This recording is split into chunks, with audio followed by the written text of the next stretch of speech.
राधे महाराज जी। महाराज जी, पिछले 30 सालों से भोग करते जा रहा हूँ। प्रतिदिन नशा, वीर्य नाश और गंदे आचरण में फंस चुका था। 2020 में यूट्यूब के माध्यम से आपका सत्संग सुना। 90% नशा और अन्य भोग छोड़ चुका हूँ। महाराज जी, महाकुंभ स्नान और काशी दर्शन करने के बाद एक संकल्प लिया कि कभी दोबारा नशा नहीं करूंगा, गंदे आचरण नहीं करूंगा। महाराज जी, अभी जीवन भर इसको कैसे निर्वाह कर पाऊंगा? नाम जप, जब तक नाम जप रूपी अध्यात्म बल नहीं, तब तक कोई भी प्रतिज्ञा, कोई भी नियम, कोई भी जानकारी सफल नहीं होती। जैसे हमें जानकारी है हमें नहीं करना चाहिए, लेकिन हमारे अंदर क्षमता भी तो होनी चाहिए कि वो मैं ना करूं। नहीं तो इंद्रियां और मन बड़े बलवान हो, जबरदस्ती हमसे करवा लेंगे। तो क्षमता प्राप्त करने के लिए हमें भजन की आवश्यकता है। जो नाम प्रिय हो भगवान का, वो नाम आप जप करो। और नाम जप करने का जो हमारे अंदर भाव आना चाहिए, वो तभी आएगा जब हम मांस न खाएं, शराब न पिएं, पराई माता बहनों की तरफ गंदी दृष्टि न करें। अगर ये हम पापाचरण करेंगे तो फिर भजन में रुचि नहीं हो पाएगी। फिर ये केवल मतलब ड्रामा होता है, फिर माला झोली और आचरण बुरे, तो फायदा क्या है नहीं? भगवान के मार्ग में हम कह रहे दिखावा मत करो, सच्चाई से चलो। तो थोड़ा भी चलोगे तो भगवान उतने से ही प्रसन्न हो जाएंगे।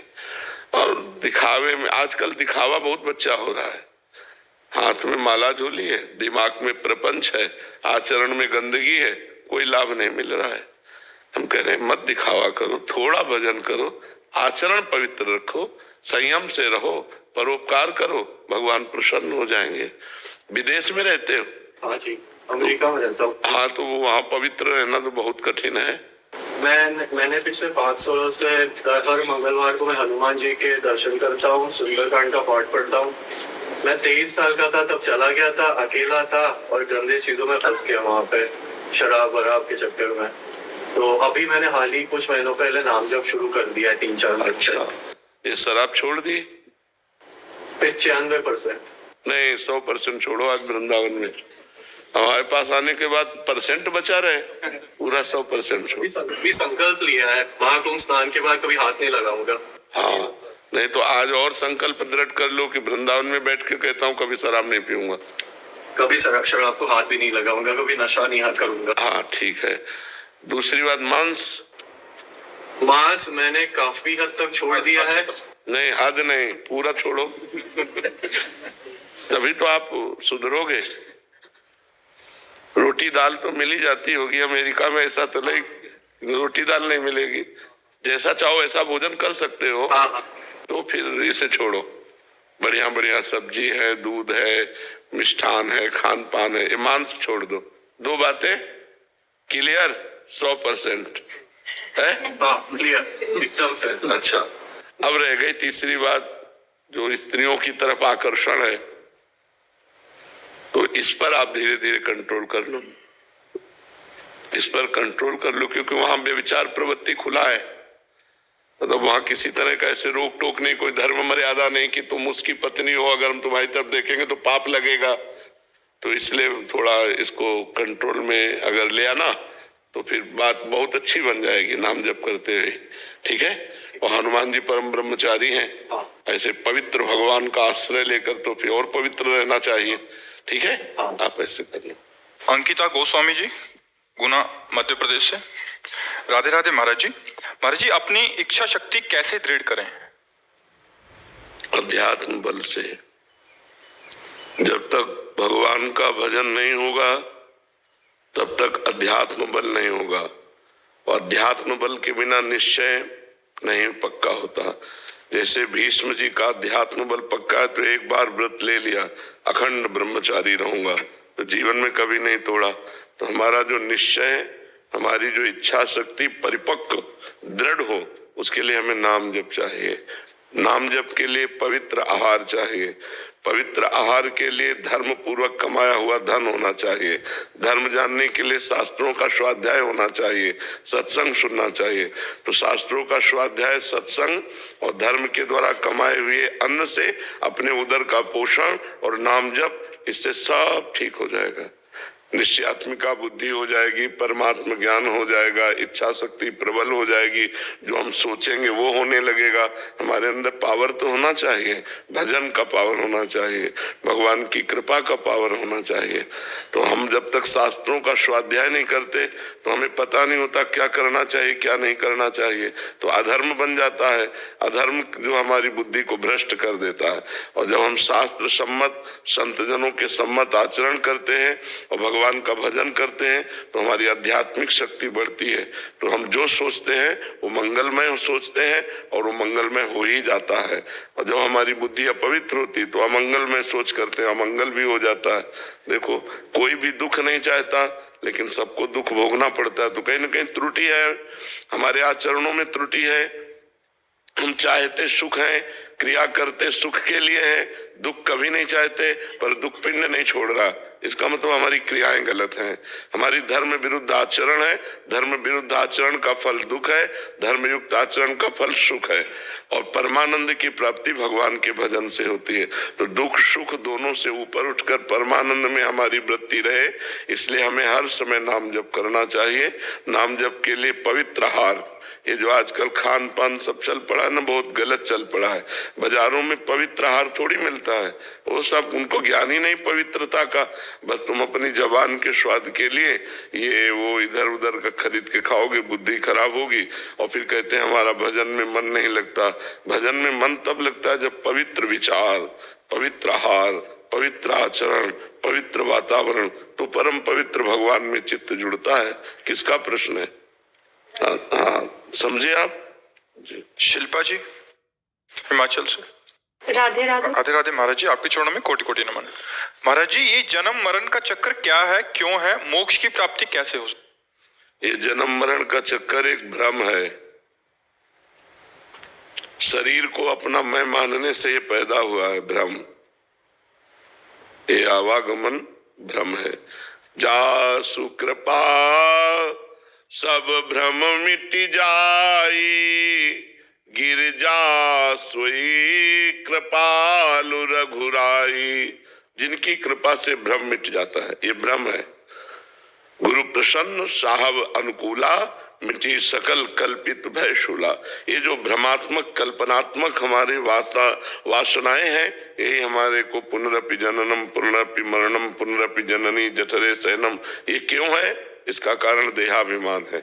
मैं स्त्री हूँ, मैं पुरुष हूँ, इस भाव को स्वीकार करके जो हम बर्ताव करते हैं, ये हमारे जन्म मरण का हेतु होते हैं। और इससे छूटने का उपाय है सदगुरु की शरण लेकर उनके द्वारा बताई हुई मंत्र उपासना में निरंतर अपने चित्त को जोड़ा जाए, तो हमारे हृदय में भगवान की कृपा से ज्ञान प्राप्त हो जाएगा। जहाँ शरीराभिमान नष्ट हुआ, जहाँ इंद्रियों की चंचलता नष्ट हुई, जहाँ मन एकाग्र हुआ, उसी समय मोक्ष है। क्योंकि बंधन कभी हुआ ही नहीं, आत्मा का कभी बंधन नहीं हो सकता। तो जैसे सोए हुए पुरुष का कोई गला काट रहा हो तो उसको किसी भी तरह नहीं बचाया जा सकता। एक ही उपाय है, केवल उसको जगा दिया जाए। समझ रहे हैं?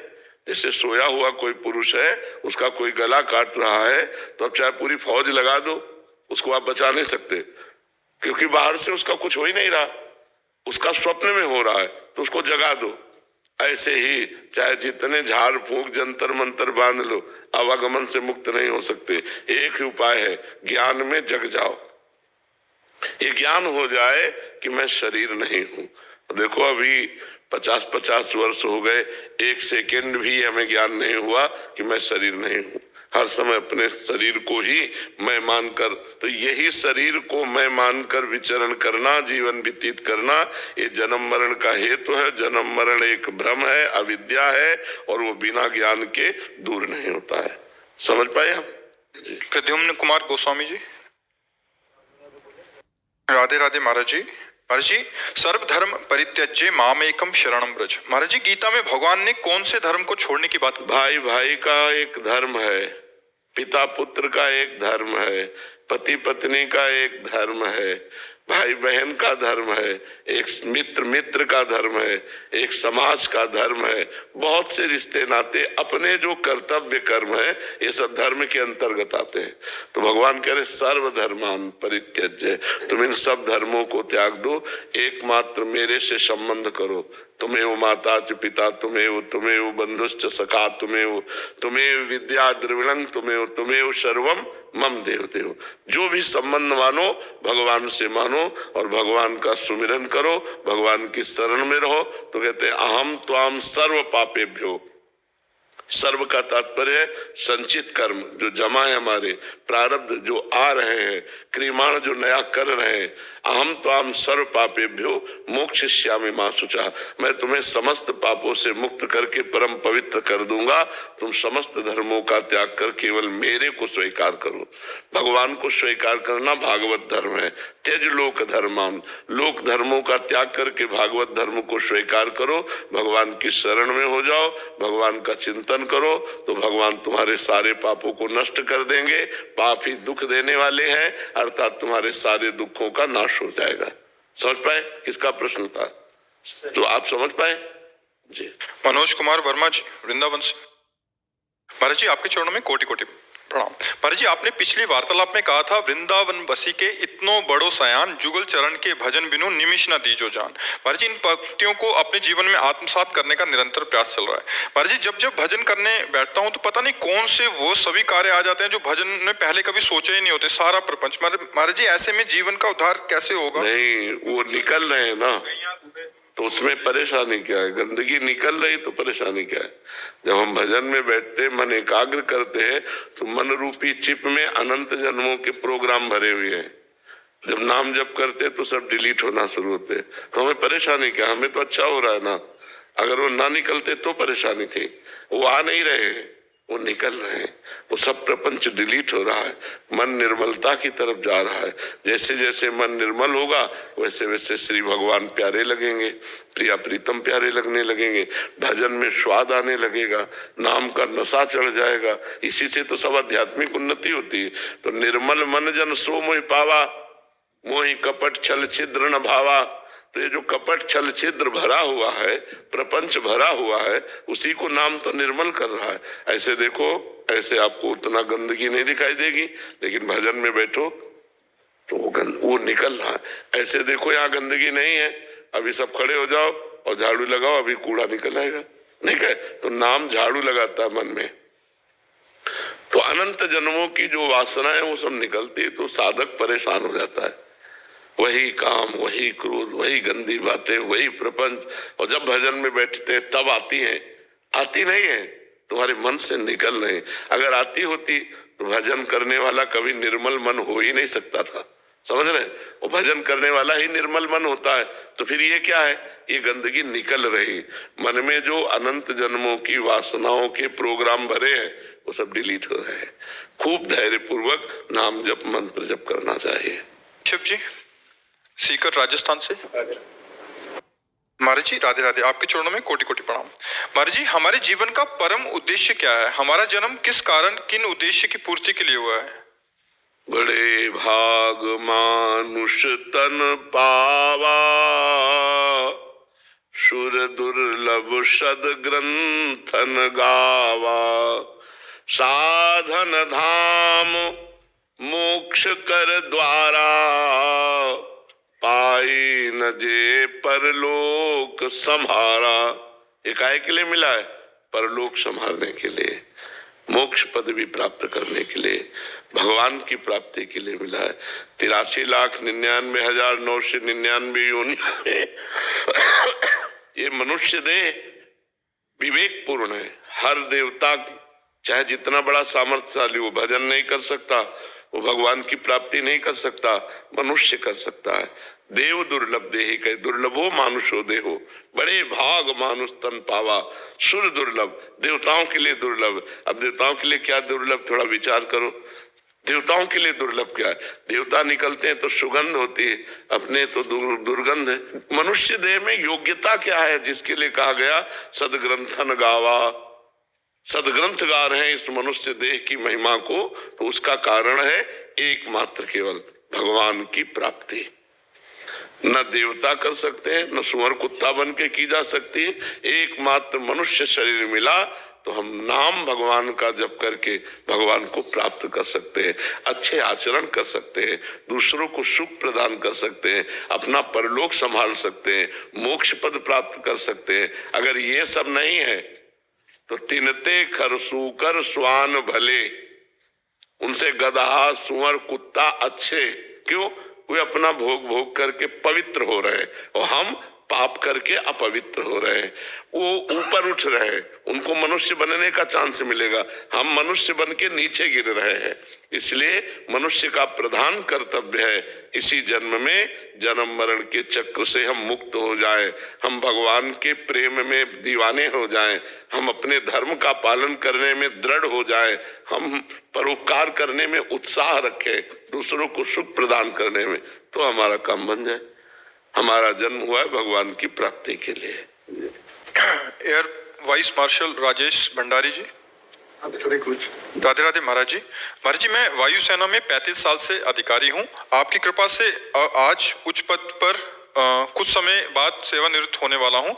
महाराज जी, मुझे आप आगे का समाज और देश सेवा के लिए मार्गदर्शन करें कि मैं आगे क्या करूँ महाराज जी। उसे देश सेवा तो आपकी पर्याप्त हो ही गई है, अब अपने देह सेवा को कर लो कि अब हमको आवागमन चक्र में ना आना पड़े। अगर आए भी तो भगवान के पार्षद बनकर आए और जगत का मंगल करें। अपने देश का ही क्या, विश्व का मंगल करने की योग्यता भगवान दे देते हैं। मतलब जैसे ज्ञान संपन्न है तो उसके ज्ञान से देश विदेश सबका लाखों का कल्याण होता है। तो आपने देश सेवा तो कर ली, अब रिटायर होने वाले हो, तो जो समय मिले तो हमारे भारत के नौजवानों को उसकी योग्यता कैसे हो, वो कैसे अपने जिस डिपार्टमेंट में आप रहे हैं उसके तो सब लक्षण गुण योग्यता पता है आपको, तो अपने योग्य बनाओ उनको। जो भी आसपास जवान आपके अनुकूल मिले, जो इधर उधर भटक रहे हैं, तो उनको सही रास्ता दिखाओ और स्वयं सही रास्ते पे चलो। नाम जप करो, कोई नशा न करो, मांस आदि मत खाओ। अब जो जीवन का समय है एक संत की तरह व्यतीत करो, गृहस्थ में रहते हुए शास्त्रों का स्वाध्याय करो, संतों के वाणी सुनो, नाम जप करो, और जब समय मिले तो नौजवानों को सही राह में लाओ। जो नौजवान भटक रहे हैं उनको व्यसन से बचाओ, व्यभिचार से बचाओ, गंदी बातों से बचाओ, और उनकी जो जोश है वो हमारे देश की सेवा में लगे, ऐसी योग्यता उनको प्रदान करो। ठीक है जी। ममता जी नागपुर से। राधे राधे। राधे राधे महाराज जी। महाराज जी, मन हमेशा विचलित रहता है। कभी कभी अच्छा करने की चाह रखकर कोई कार्य करते हैं तो हमसे वो कार्य बिगड़ जाता है। जाने अनजाने में हमारे हाथ से जो पाप हो रहे हैं, क्या उससे भी हमारे कर्म हमें भुगतने पड़ते? बिल्कुल भोगने पड़ेंगे, अवश्य में भोक्तव्यम कृतम कर्म शुभाशुभम। छींक का भी परिणाम मिलता है, मतलब एक छोटे से भी कर्म का हमको दंड मिलेगा। देखो, एक मांडव्य नाम के ऋषि थे, महाभारत में कथा है, तो उन्होंने एक तितली की गुदा में, बच्चे थे तो बम्बूल का कांटा डाल के छोड़ दिया। खेल खेल में तितली पकड़ी और एक बम्बूल का कांटा उसकी गुदा में डाल के छोड़ दिया। अब जब ये शयाने हुए तो घोर तपस्या में संलग्न हुए। महाभारत में भगवान व्यास देव जी ने लिखा, ऐसे हाथ उठा करके दोनों पैरों के पंजे पर खड़े होकर ऐसे मंत्र जाप करते समाधिस्थ थे। कुछ चोर लोग राजा की संपत्ति को चुरा करके भाग रहे थे, तो राजकर्मचारियों ने पीछा किया। तो उन्होंने सोचा संत के आश्रम में अगर हम छुप जाए तो बच जाए।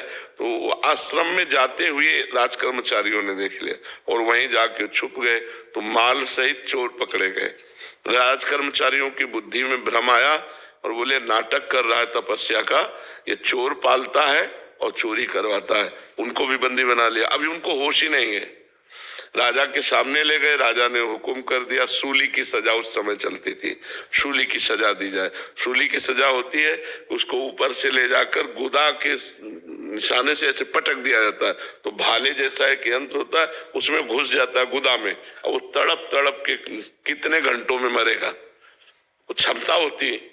अब जो ही सूली की सजा दी गई तो जो अन्य साधारण जीव थे वो तो, लेकिन इनके जो भी सूली गई तो उनको चेतना ही समाधि से बाहर हुए, तुरंत पद्मासन लगा लिया सूली पे, सूली पे पद्मासन लगा लिया।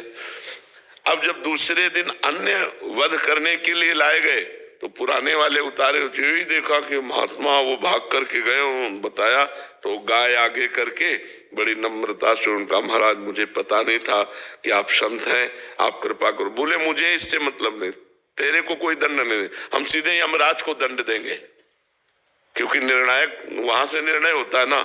तो मुझे सूली से निकालो। लाख प्रयास किया गया, सूली से नहीं निकले, तो सूली काट दी गई, तो उनका नाम हुआ अणिमांडव्य। और वो तत्काल अंतर्ध्यान होकर यमपुरी पहुंचे और यमराज से कहा, ये किसकी सजा है, ये क्यों सजा दी? क्योंकि जब से मुझे होश है तब से मैंने कोई पाप नहीं किया। पूर्व का है या वर्तमान का है?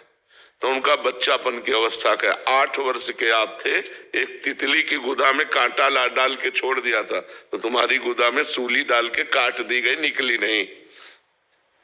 तो उनका पहले तो 8 वर्ष के बच्चे को शुभ अशुभ का ज्ञान ही नहीं होता। आज से मैं नियम बनाता हूं कि 14 वर्ष की अवस्था तक के पहले के किए हुए पाप नहीं लागू होंगे, वो आज भी है। 14 वर्ष की अवस्था के पहले के पाप यमराज के यहाँ दंड नहीं। अपने शायद भारत सरकार में भी उसको विशेष दंडनीय नहीं माना जाता, नाबालिग के उसमें छोटे मोटे सजा दे करके उसे मुक्त कर दिया जाता, उसको सुविधा दी जाती है, हाँ सुधार की सुविधा दी जाती है। तो ये यमराज के यहाँ नियम बना दिया और कहा, तुम यहाँ यमपुरी में बैठे आनंद ले रहे हो, मृत्यु लोक का तुम माया जाल जानते नहीं, इसलिए मैं साप देता हूँ 100 वर्ष तक तुम मृत्यु लोक में मनुष्य बनकर विचरण करो। तो वही विदुर जी के रूप में यमराज जी आए, साक्षात यमराज जी विदुर जी के रूप में, तो धर्मराज के अंश से युधिष्ठिर जी महाराज आए। तो मांडव्य ऋषि 8 वर्ष की अवस्था में तितली के गुदा में कांटा छोड़ा, तो उनकी गुदा में सूली धसी कि नहीं धसी? तो हमारे छोटे छोटे कर्मों का भी फल हमको भोगना पड़ेगा, इसीलिए होश से कर्म करे। और अगर सर्व कर्मों का नाश करना हो तो भगवान एक उपाय केवल बता रहे हैं, सर्वधर्मान परित्यज्य मामेकम शरणम ब्रज, तो अहम त्वाम सर्व पापेभ्यो मोक्षयिष्यामि मां शुचा। तुम सब धर्मों को छोड़कर मेरी शरण में आ जाओ और मेरा भजन करो, तो मैं तुम्हारे सारे पापों को नष्ट कर दूंगा, भगवान कह रहे हैं। अन्यथा कोई दूसरा उपाय नहीं, फिर तो भोगना ही पड़ेगा। अवश्य में भोक्तव्यम कृतम कर्म शुभाशुभम। कौस्तुभ मणि जी हरिद्वार से। राधे राधे। राधे राधे महाराज जी, आपके चरणों में कोटि कोटि प्रणाम।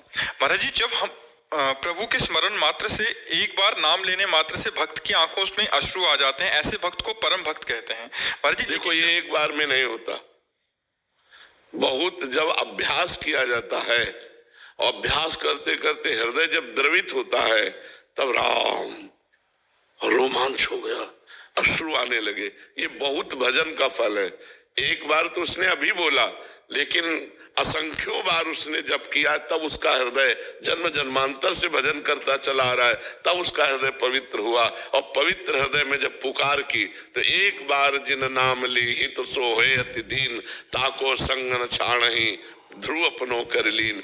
वो एक बार आर्त प्रेम दैन्यता से जब पुकारा, तो ये आर्त प्रेम और दैन्यता आने में कितना समय लगा, हमको ये समझना हो। हमको ये नहीं देखना कि इसमें एक बार लिखा है, एक बार वो लिखा है हित सो है अति दीन, दैन्यता, आर्त भाव, प्रेम। तो कितना साधना करनी पड़ी उसको, कितने जन्म लगे होंगे उसके अंदर प्रेम आने में, दैन्यता आने में, अभिमान गलित होने में, फिर वो दैन्य होकर पुकारा राधा कृष्ण, तो उससे उसके रोमांच होने लगे, अश्रु प्रवाह होने लगे। समझ पा रहे आप? हाँ, वो कोई एक दिन की साधना का फल नहीं है। महाराज जी, ऐसे भक्त को परम भक्त कहते हैं। महाराज जी, लेकिन जब श्री जी और श्री कृष्ण जी के अधरों पर मुस्कान और आंखों में निरंतर अश्रु रहते हैं, ऐसे भक्त को क्या कहते हैं? नहीं, श्री जी भक्त थोड़ी है। श्री जी भक्त नहीं, श्री जी प्रेम स्वरूप है। जो प्रिया प्रीतम है, ये प्रेम स्वरूप है। एक ही तत्व राधा और कृष्ण के रूप में है, कोई राधा अलग और कृष्ण अलग नहीं है। जैसे एक ही मिसरी के सवार और खिलौना बना दिए जाए, दीपावली में देखते ना, दीपावली में मिलते ना, तो हाँ, तो खिलौना होता है ना, एक सवार होता है, उसी में घोड़ा वाला होता है, तो घोड़ा और सवार कहने को है, वो एक ही मिसरी के हैं, नहीं बने होते। एक ही चीनी के बने होते हैं। ऐसे ही प्रिया प्रीतम एक ही रस के हैं, रसो या परमानंद एक युद्ध द्विधा सदा। श्री राधा कृष्ण रूपाभ्यम तस्मै तस्मै नमो नमः। ये राधा कृष्ण के रूप में दो कहे जाते हैं, बकाया एक ही रस तत्व है। अब ये रस तत्व स्वयं प्रेम है, तो एक दूसरे को देखते देखते अश्रु प्रवाह हो रहा है, एक दूसरे को देखते देखते कल्प के कल्प व्यतीत हो जाते, फिर भी तृप्ति नहीं होती। तो दो है नहीं, एक ही है, इसलिए उनको हम भक्त थोड़ी कह सकते हैं। हाँ, इस रूप में भक्त कह सकते हैं कि भक्त भगवान की भक्ति करते तो भगवान भक्तों की भक्ति करते हैं। क्यों? मैं ये जानना चाह रहा था कि श्री जी और कृष्णचंद्र जो हैं, इनके आंखों में जब किसी भक्त के लिए अश्रु आते हैं। हाँ, ऐसा ये प्रश्न था कि जब किसी, क्योंकि पिछले 1 वर्ष से मैं नित्य निरंतर दोनों के आंखों में जो है ना, एक परम भक्त के लिए ना अश्रु देखता हूँ और मुख पे बड़ी मुस्कान। वो जो अश्रु होते हैं वो ऐसे होते हैं जैसे माँ अपने बच्चे को उन्नतिशील देखे तो आनंद के अश्रु आते हैं, और जब दुख में देखे तो शोक के अश्रु आते हैं। तो उस समय प्रभु किस भक्त को आनंद स्थिति में देखकर प्रफुल्लित होकर अश्रु प्रवाह कर रहे हैं, या किस भक्त को शोक युक्त हो देख करके, जैसे भगवान द्वारिकाधीश जब प्रसाद आता सामने तो ऐसे कवल रोक देते, अश्रु आ जाते। तो रुक्मिणी जी ने पूछा है किसके लिए? तब कहा सुदामा के लिए। कई दिन से भूखे हैं, उनके घर में भोजन भी नहीं है, और वो ऐसा निष्किंचन महात्मा है कि हमारी याद करके हमसे मांग भी नहीं रहा है, इसीलिए मैं विवश हूं, दूं तो कैसे दूं। जब रुक्मिणी जी ने कहा जाकर के उनके अंदर चाह पैदा करो, तो कहा सुदामा के अंदर तो चाह नहीं पैदा कर सकता, उनकी पत्नी के अंदर चाह पैदा कर सकता हो। तो ऐसे किसी भक्त के आनंद उन्नति में, वो प्रेम में उन्मत्त है तो भगवान आनंद अश्रु बहा रहे, पुलकित हो रहे, या शोक में कष्ट में है और वो चाह नहीं रहा मेरी कष्ट निवृत्ति हो, तो भगवान विवश होकर शोक के आंसू बहा रहे। ऐसे भक्त को क्या कहते हैं महाराज जी? ऐसे भक्त और भगवान में अभेद होता है। तस्मित जने भेदा भावाद, वो कहने को भक्त है, वो साक्षात भगवान है, वो भगवत स्वरूप हो चुका है। जिसके लिए भगवान आंसू बहाते हैं वो भक्त नहीं होते, वो भगवान में तन्म जानत तुम्हें हो जाए, वो साक्षात भगवान हो जाते हैं। रेवा जी सीकर राजस्थान से, श्री हरिवंश महाराज जी आपके चरणों में कोटि कोटि प्रणाम। महाराज जी, श्री जी की कृपा से थोड़ा नाम जप और सेवा कर लेती हूँ, फिर भी विकारों से युक्त इस हृदय में एक प्रश्न उठा कि सतयुग में वर्णित भक्त चरित्र जैसे प्रहलाद महाराज जी, राजा अम्बरीश जी प्रत्येक परिस्थिति में अखंड भक्ति में लीन रहते थे, विपरीत परिस्थिति का कुछ भी प्रभाव नहीं पड़ता था, परंतु कलयुग में मेरे जैसे अधम साधारण जीव उनकी भक्ति स्तर तक पहुंचने में असमर्थ प्रतीत होते हैं। अतः वर्तमान युग की परिस्थिति एवं व्यवहारिक जटिलताओं, नाम के आगे कोई युग नहीं होता। किसका है? नाम के आगे कोई युग नहीं होता। जब हम नाम जप कर रहे हैं तो हम सतयुग में ही हैं। कहाँ कलयुग है? बताओ, यहाँ कहाँ कलयुग है तुम्हें? जब भगवान के चिंतन में, भगवान के चरित्र सुन रहे हैं, भगवान का नाम कीर्तन कर रहे हैं, भगवान की सेवा में, तो हम सतयुग में ही हैं। भगवान का भजन करने, आप क्या समझते हैं एक ही प्रहलाद जी हुए? लाखों प्रहलाद जी जैसे हो गए हैं और होते रहेंगे। अब ये कि सब प्रकाश में नहीं आते, प्रकाश में नहीं आते, बड़े बड़े कष्ट संतों ने सहा है। अब पहले कैमरा तो होते नहीं थे और छपाने की प्रवृत्ति नहीं होती थी, तो संतों ने जो कष्ट सहा वो कहाँ वीडियो बने? क्या आज भक्त वैसे नहीं है? हमारी पहुंच नहीं है, हमारी पहुंच नहीं है, लेकिन भक्त तो हैं। भगवान की सृष्टि में कोई एक अकेले प्रहलाद जी नहीं हुए, केवल अकेले मीरा जी नहीं हुई, एक से एक महाभागवत हुए हैं, एक से एक महाभागवत है और एक से एक महाभागवत होते रहेंगे। जरूरत है नाम जप की। महाराज जी, नाम जप तो होता है लेकिन देखो, निरंतर नाम जप प्रभावशाली नहीं होता महाराज। नहीं, प्रभावशाली तभी होगा जब आचरण पवित्र होंगे। आचरण गलत होंगे, जैसे इनसे अभी हम कह रहे थे, आचरण गलत होंगे तो नाम का प्रभाव नहीं प्रकाशित होगा, और आचरण पवित्र होंगे तो नाम का प्रभाव शुरू हो जाएगा। पहला प्रभाव जलन, हृदय में आग पैदा हो जाएगी, जिस जलन से सारे पाप नष्ट होते हैं। फिर दूसरा प्रभाव होगा आनंद, फिर तीसरा प्रभाव होगा परमानंद, फिर रिद्धियां सिद्धियां जो भी चाहे, पर इसके लिए समय चाहिए। सातों दीर्घ काल निरंतर सत्कार सेवितो दृढ़ भूमि। जब दीर्घ काल तक निरंतर आदर के सहित नाम जप किया जाता है तो वो दृढ़ भूमि हो जाता है हृदय में और अपना प्रभाव दिखाता है। तो आप नाम जप को आदर सहित, विश्वास सहित जप कीजिए और चरित्र पवित्र रखिए। भक्त का चरित्र पावन होता है। देखो, रावण में कोई कमी नहीं थी, तपस्वी था, बलवान, विद्वान, जो भी आपको सब था, मैं एक कमी थी, चरित्र दूषित था, चरित्रहीन था। रावण चरित्रहीन था, नहीं तो आज भी जहां शिव अभिषेक होगा तो तांडव उसी का गाया जाएगा। जटाटवी गलत ज्वल प्रवाह पावित स्थले गले अलंब लंबिताम भुजंग तुंग मालिका, उसी का गाया जाएगा। बहुत बड़ा विद्वान था, भगवान शिव का अनन्य भक्त था और इतना बलवान था कि कैलाश सहित भगवान शंकर सहित ऐसे उठा करके झूला झुलाया अपनी भुजाओं में।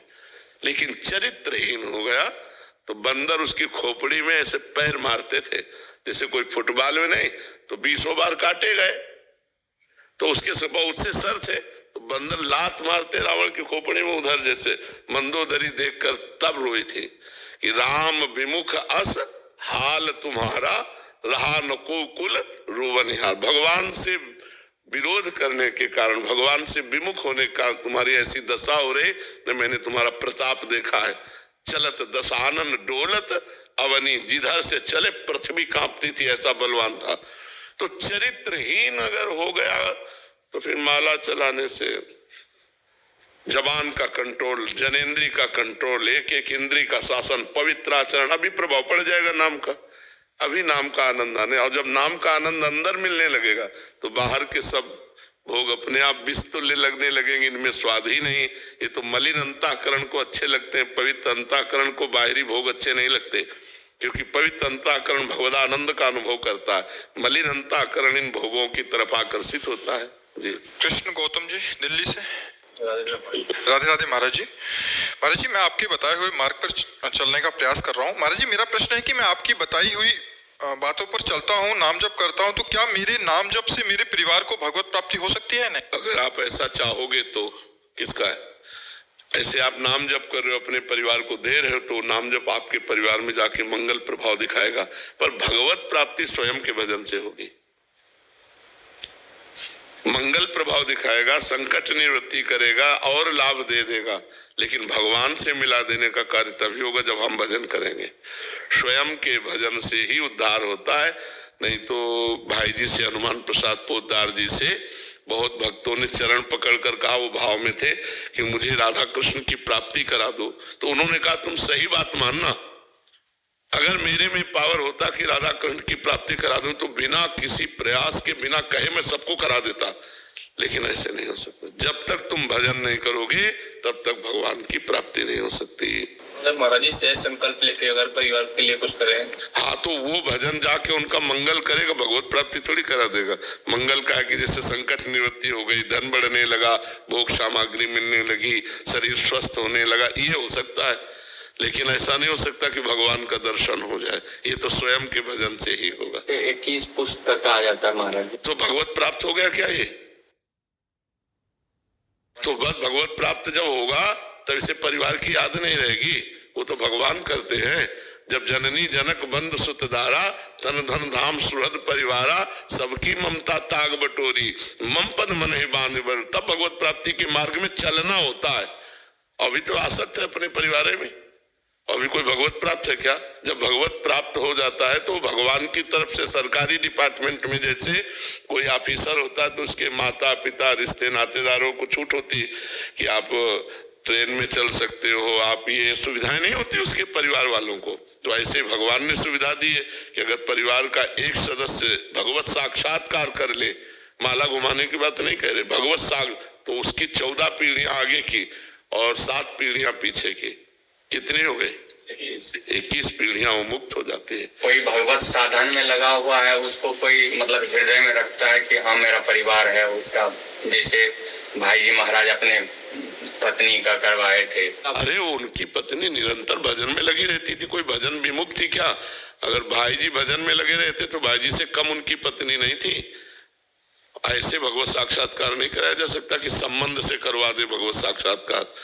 तो भाई जी अगर ना भी करवाते तो उनको भगवत प्राप्ति होती। अर्धांगिनी थी लेकिन वो भजनानंदी थी, वो कोई ऐसी नहीं थी राधा बाबा को अपने हाथों से भोजन पवाती थी। तो आप सोचो कितनी बड़ी योग्य थी वो, जैसे जाके भोजन। हाँ, तो इतने बड़े सिद्ध परमहंस जिनके हाथ से पार है, वो कितनी पतिव्रता है, कितनी भजनानंदी है। तो भगवान वैसे भी एक परिवार में कोई भगवत प्राप्त हो जाए तो भगवान के वचन है कि 14 आगे की और 7 पीछे की कल्याण हो जाता है। तो कल्याण हो जाना और भगवान के प्रेम में डूबना, इसमें बड़ा अंतर है। कल्याण हो जाने का मतलब नरक नहीं जाएगा, और भगवान के प्रेम में डूबना तो स्वयं के भजन से हो, स्वयं के भजन से हो। जी राधे राधे, आपके चरणों में कोटि कोटि प्रणाम।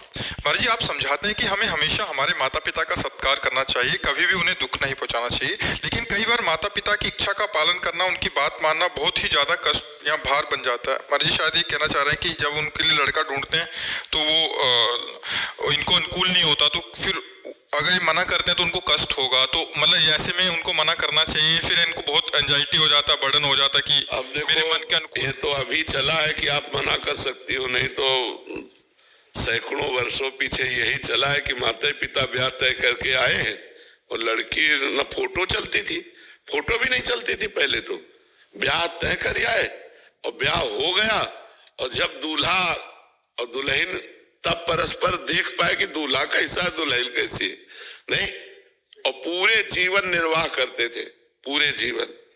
तो हमें लगता है अब जैसे खुल गया है, अब तो देखे के ब्याह कर ले, इतने बहुत बड़ी कृपा है, नहीं तो रह के ब्याह करते, नहीं करते लिव इन रिलेशन। ये सब गंदी बातें हैं, ये सब धर्म विरुद्ध बातें हैं। हाँ, हम आपसे प्रार्थना करेंगे कि आप अपने अनुकूल जब पति आपको मिले, क्यों? क्योंकि आपने अपनी अनुकूलता ठान ली है। यदि आपके अनुकूल पति नहीं मिला और आप ब्याह करेंगे तो आप निर्वाह नहीं कर पाएंगे, और निर्वाह ना हुआ तो दूसरे परिवार को भी उजाड़ देना ही होगा। इसलिए भले माता पिता को इस बात पर दुख पड़े, लेकिन आप अपने अनुकूल वर्ग से ही ब्याह कीजिएगा और भगवान से प्रार्थना कीजिएगा कि आपके माता पिता को अनुकूल वर मिले और आप उसमें सम्मिलित हो जाए। इसमें माता पिता का दुख इस समय देखने लायक नहीं है, क्योंकि मान लो आपने अपनी जबान बंद रखी और आपके मनोनुकूल बात नहीं पड़ी और आप निर्वाह नहीं किए, तो उस परिवार का तो आप उजाड़ कर देंगे ना, क्योंकि आपका मनोनुकूल पति नहीं है तो आपका व्यवहार उसके अनुकूल नहीं, तो पूरा परिवार बिगड़ जाएगा ना। तो मुझे लगता है कि थोड़ी देर के लिए अपने माता पिता को दुख हो, आप मना कर दें। महाराज जी, पर कई बार वो ऐसे उम्मीद करते हैं कि मैं करूं, उनकी बात मानूं, नहीं तो वो।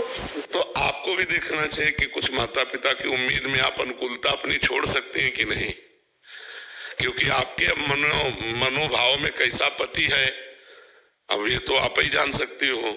अब माता पिता तो अपने हिसाब से इतने देखेंगे कि लड़का लड़की के रंग से मिलता है कि नहीं, हमारी सामर्थ्य के अनुसार लड़का है कि नहीं, लड़का पढ़ा लिखा है कि नहीं। अब ये तो केवल बाहरी देखने की होगी, बाहरी देखा जा सकता है, आचरण और स्वभाव नहीं देखा जा सकता। थोड़ी देर के लिए सच धज के गोरा पीला कोई आ गया, लेकिन उसके आचरण उसका स्वभाव ये तो पता नहीं चलेगा, ये तो भगवान के ऊपर छोड़ा जाता है। तो कुछ भगवान के ऊपर छोड़ दो और कुछ अपनी बात देख लो, कभी न कभी ऐसा संयोग तो बनेगा ही, कोई न कोई दूल्हा तो भाग्य में होगा ही, तो माता पिता भी खुश हो जाए और दूल्हा भी अनुकूल मिल जाए। इसके लिए भगवान शिव की आराधना करो।